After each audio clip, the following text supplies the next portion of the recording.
Are social beings. हम सामाजिक प्राणी हैं और समाज में रहते हुए, परिवार में रहते हुए हम बहुत सारे रिश्ते एक साथ निभाते हैं। परिवार में माँ का रोल, पिता का रोल, भाई बहन का, आस पड़ोस में, काम पर जाते हैं तो कलीग्स, सुपीरियर्स, हमारे जूनियर्स, ऐसे बहुत सारे रिश्ते जो हम एक ही साथ निभाते हैं।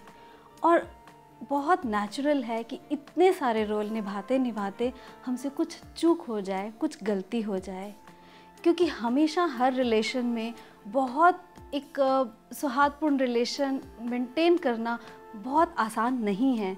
कभी कभी हमारे कुछ इमोशनल स्विंग्स, हमारा मूड स्विंग्स ऐसा रहते हैं कि हम न चाहते हुए भी कुछ ऐसी बातें बोल देते हैं जो सामने वाले व्यक्ति को बहुत कटु लगती हैं, वो उन्हें अपने दिल में रख लेते हैं और शायद बाद में हम भी रियलाइज़ करते हैं कि जो हमने उसे कहा वो ठीक नहीं था।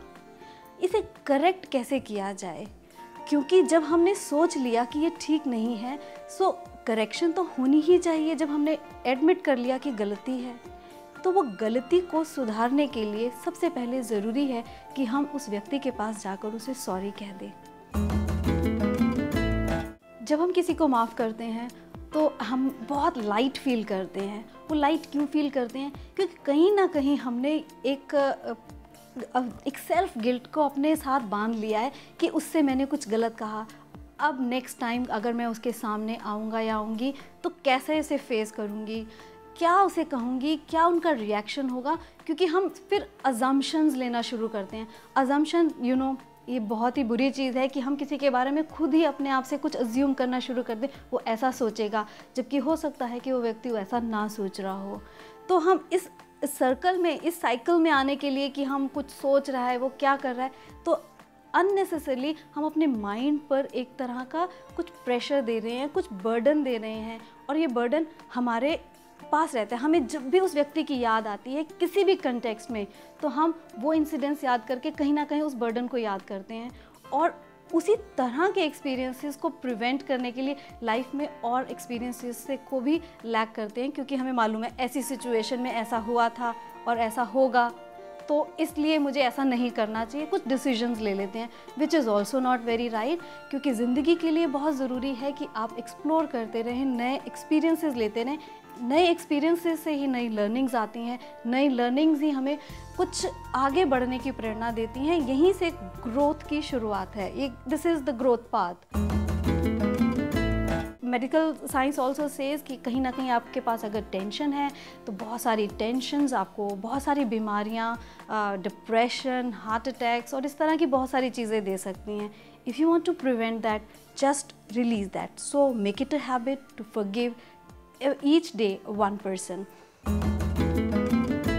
जैसे जैसे आप लोगों के साथ इंटरेक्ट करते हैं, उनकी कुछ बातें आपके फिज़िकल माइंड से होकर आपकी सटल बॉडीज़ में स्टोर होनी शुरू हो जाती हैं, क्योंकि एनर्जी है जो आपने कहा, जो आपने सुना, वो एनर्जी वाइब्रेट कर रही है एक फ्रिक्वेंसी पर। If it is a unpleasant thing, that means that's a negative energy. वो negative energy will draw you toward the आपको नीचे खींचेगी ये नेगेटिव एनर्जी, और आपको वो कुछ प्रोग्रेस करने में हिंडर करेगी। और ये नेगेटिव एनर्जी आपकी सटल बॉडीज़ में स्टोर हो गई अगर, तो आपकी स्पिरिचुअल ग्रोथ भी रुक जाएगी, क्योंकि कार्मिकली आप कहीं ना कहीं उस व्यक्ति से बन जाएंगे। क्योंकि कार्मिकली अगर आप बंधे हुए हैं तो आपकी स्पिरिचुअल प्रोग्रेस बहुत स्लो हो जाएगी। आप कुछ बढ़ना चाहते हैं आगे और बहुत सारा वज़न है आपके पीछे, तो आप कैसे चल पाएंगे? ज़रूरी है कि आपकी स्पीड कम होती जाएगी। और अगर जैसे जैसे आप एक एक फॉरगिवनेस करते जाएंगे, आपका बर्डन कम होता जाएगा, सटल बॉडीज़ में स्टोर्ड एनर्जी रिलीज़ होती जाएंगी। सो वो एनर्जी, जो पॉजिटिव एनर्जी आपके आसपास है, उसको सर्कुलेट करने के लिए एक अच्छा स्पेस मिलेगा। अच्छा स्पेस मिलने से यानी कि पॉजिटिव एनर्जी आपके आसपास रहेगी।